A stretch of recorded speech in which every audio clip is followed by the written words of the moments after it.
Good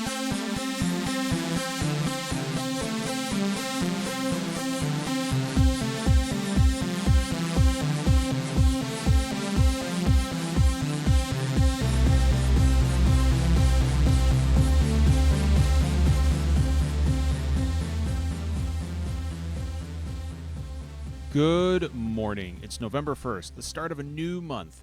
I'm John, and this is SDGC on BWT. Let's talk about what happened this week in video games. And we start with Final Fantasy XVI. Quoting from the PlayStation blog, Final Fantasy XVI's adventure takes place in a land called Valisthea. I hope I'm pronouncing that right.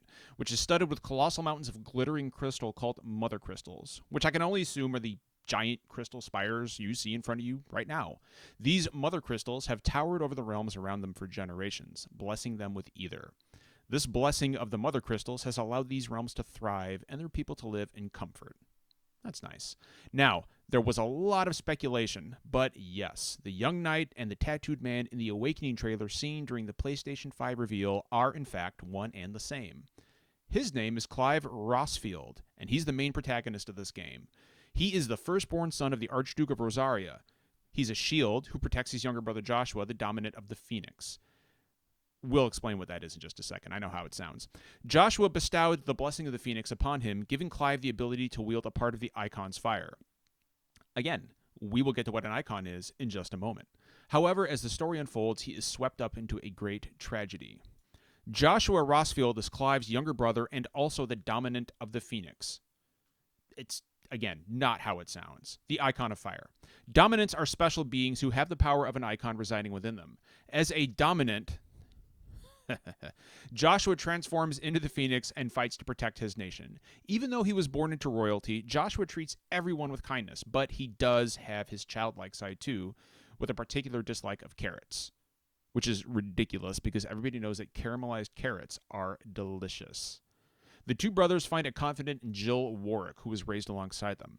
At an early age, Jill was taken from her homeland in the Northern Territories, a nation that swore loyalty to the Grand Duchy of Rosaria, to become a ward, securing peace between the two realms. That's nice. She spends her childhood years with Clive and Joshua as a member of the Rosfield household. Now, for anybody who was confused as to what icons were, if you follow the Final Fantasy series at all, you probably know them as summons, and they are without a doubt the most destructive and lethal creatures in Valisthea. Again, I really hope I'm pronouncing that right. Wielding powers that can level nations. Sounds scary. Icons reside within special beings called dominants. How dominants are treated depends on the realm. In some they are revered as royalty, while in others they are sent to the front lines as weapons of war. Now, Square Enix did not give us a release window or date for Final Fantasy XVI. However, they did say that we can expect plenty of information in the very beginning of 2021. Yet another Cyberpunk delay. CD Projekt Red announced this week that their highly anticipated release, Cyberpunk 2077, will be delayed to December 10th. Due to the work needed implementing a launch patch, as well as the difficulties of launching across two different generations of consoles simultaneously. In an official statement on Twitter, the studio stated the biggest challenge for us right now is shipping the game on current gen, next gen, and PC at the same time, which requires us to prepare and test 9 versions of it while working from home. Since Cyberpunk 2077 evolved towards almost being a next-gen title somewhere along the way, we need to make sure everything works well and every version runs smoothly. Now, of course, this on the heels of CD Projekt Red promising their game would not be delayed again. This is, in fact, the third delay since the game's reveal. This wasn't just a surprise to us, however. The people actually working on the game were made aware of this delay at the same time we were. That is, on Twitter. And that's not all. When pressed on the issue, CD Projekt Red also made it clear they're aiming for another goal.